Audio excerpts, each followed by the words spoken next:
আমরা অনেক সময় নমাজের সময়, বিশেষ করে নমাজের সময় আমরা যদি মসজিদের পাশ দিয়ে যাই, আপনার আশপাশের মানুষ যদি আপনাকে বলে যে হে ভাই আপনি কি নমাজে আসবেন না, চলো নমাজে আসো, কিন্তু আমরা একে হাসি মুখে বলি।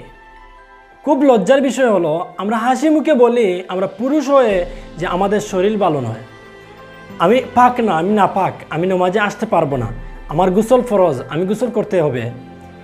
বড় আফসোসের বিষয় হলো সত্য, এই সময় যদি আপনি মারা যান তাহলে আপনার পরিণতি কী হবে? আপনি একটিবার ভাবলেন না, আপনার শরম নাই, লজ্জা নাই, আপনি সাথে সাথেই বলে ফেললেন যে আমার শরীর ভালো না, আমি না পাক, আমি গোসল করা লাগবে, তারপর আমি মসজিদে আসতে হবে। একটু শরম লাগলো না? আমরা জানি যে মহিলাদের এইসব কাজ হয়, কিন্তু আমরা আজকাল পুরুষের এমন ডিজাইন হয়ে গেছে, ফ্যাশন হয়ে গেছে, অনেক সময় হাসির কথা হলেও বাস্তব কথা বলতেছি, অনেক সময় আমাদের আশপাশের মানুষজন এমনও মানুষ আছে যে যার হাঁটুর উপরে প্যান্ট, 2 কোয়ার্টার, সেই প্যান্টকে বলে 2 কোয়ার্টার প্যান্ট পরে মসজিদের পাশ দিয়ে যাচ্ছে। বলবে, আপনি যদি বলেন মসজিদে আসো, তখন বলবে সে আমার তো 2 কোয়ার্টার প্যান্ট পরে আসি, আমি কিভাবে মসজিদে আসবো, আমি তো আসতে পারবো না, আমার নমাজ হবে না। সে কিন্তু জানে যে আমার তো প্যান্ট হাঁটুর উপরে, আমি নমাজ পড়লে তো নমাজ হবে না, আমি তো নমাজে আসতে পারবো না, তারপরও সে এই 2 কোয়ার্টার প্যান্ট পরে হাঁটতেছে, নমাজে আসতেছে না। আজান শোনার পরও সে নমাজের প্রতি একটুকু আগ্রহী নেই। সে মনে করে কি জানেন, অনেক মানুষ আছে আমাদের সমাজে, আমাদের আশপাশে, যারা শুক্রবার ছাড়া তারা মসজিদে আসা তো দূরের কথা, তারা ভাবে যে শুক্রবার ছাড়া আমরা তো মসজিদে আসা লাগবে না, শুক্রবার একমাত্র জুম্মাবার দিনই হলো আমাদের নমাজ, বাকি নমাজগুলো হলো যারা প্রতিনিয়ত নমাজ পড়ে, যারা রেগুলার নমাজি, তাদের জন্য হলো সমস্ত সপ্তাহ নমাজ পড়তে হবে। আর যারা শুক্রবারে নমাজ পড়ে তাদের জন্য জুম্মাবার, শুধু জুম্মাবারে নমাজ পড়বে, জুম্মার নমাজটাই আদায় করবে, সে আর কোনো কিছু সারা সপ্তাহের মধ্যে নমাজ আদায় করা লাগবে না। অনেকগুলো মানুষ আছে যারা মাসিক নমাজি, অনেকগুলো মানুষ আছে বাৎসরিক নমাজি, শুভ বেরাতের সময় ঈদের নমাজে তারা যাবে, কিন্তু অন্য নমাজ পড়বে না। কিন্তু একটিবার ভাবে না যে কবরে যাওয়ার পর কিয়ামতের ময়দানে সর্বপ্রথম যে হিসাবটা নেওয়া হবে, নমাজের হিসাবটা নেওয়া হবে, সর্বপ্রথম নমাজের হিসাবটা নেওয়া হবে।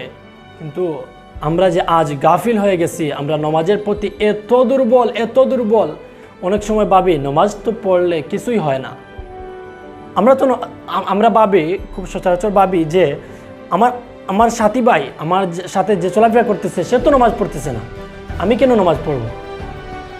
একটিকে তো মনে রাখবেন, কিয়ামতের ময়দানে যখন আপনাকে প্রশ্ন করা হবে, তখন অন্য কাউকে প্রশ্ন করা হবে না। কিয়ামতের ময়দানে এমন অবস্থা হবে, নিজেকে নিয়ে ভাবতে হবে, এমন অবস্থা হবে, এমন পরিণতি হবে, নিজে কোন লেবাসে আছেন, নিজের শরীরে কাপড় আছে কিনা তারও বাবার চিন্তা নেই।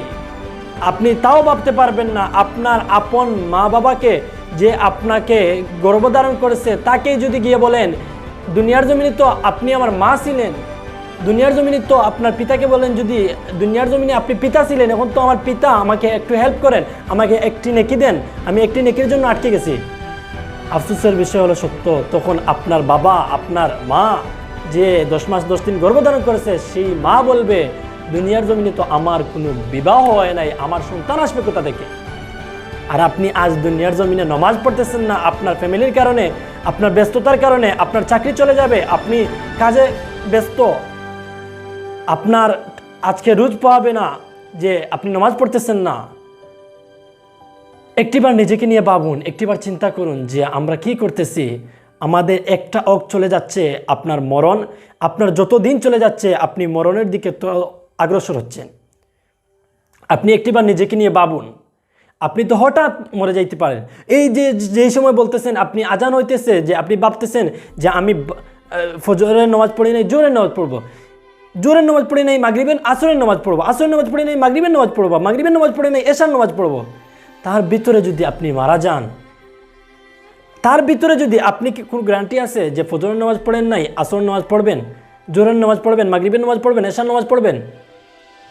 আপনি একটিবার ভাবুন, যদি আমার এই সময় এই অবস্থায় আমার মৌত চলে আসে, আপনি কি ভাবতেছেন আপনার শরীরে শক্তি আছে? আপনি পুরা শরীরের মধ্যে শক্তি নিয়ে হাঁটতেছেন, আপনার মৌত চলে আসবে না, আপনি বৃদ্ধ মরবেন না, কখনোই না। কুল্লু নাফসিন যায়কাতুল মউত, প্রত্যেক প্রাণী মৃত্যুর স্বাদ গ্রহণ করতে হবে। তা মৃত্যুর স্বাদ প্রত্যেক প্রাণী গ্রহণ করতে হবে, আমি আপনি একদিন না একদিন যাইতেই হবে। কোন সময়ে যাব তার কোনো ঠিকানা নেই। আমি এই অবস্থায় আছি, আমি এখনই এই অবস্থায় লাইভে মারা যাইতে পারি, কোনো গ্যারান্টি নেই। আমি যে বেঁচে থাকবো বা একটু পর আমি এখান থেকে উঠে মোবাইলটা অফ করব, তার কোনো গ্যারান্টি নেই। আমি এই অবস্থায় মৃত্যুবরণ করতে পারি। তাই আমরা মৃত্যুকে স্মরণ করে আমরা 5 ওয়াক্ত নামাজ আমি আপনি সবাই যেন জামাতের সহিত আদায় করি। আল্লাহ পাক রব্বুল আলামিন আমাদেরকে এই তৌফিক দান করুন। আমিন। আসসালামু আলাইকুম ওয়া রাহমাতুল্লাহি ওয়া বারাকাতুহু।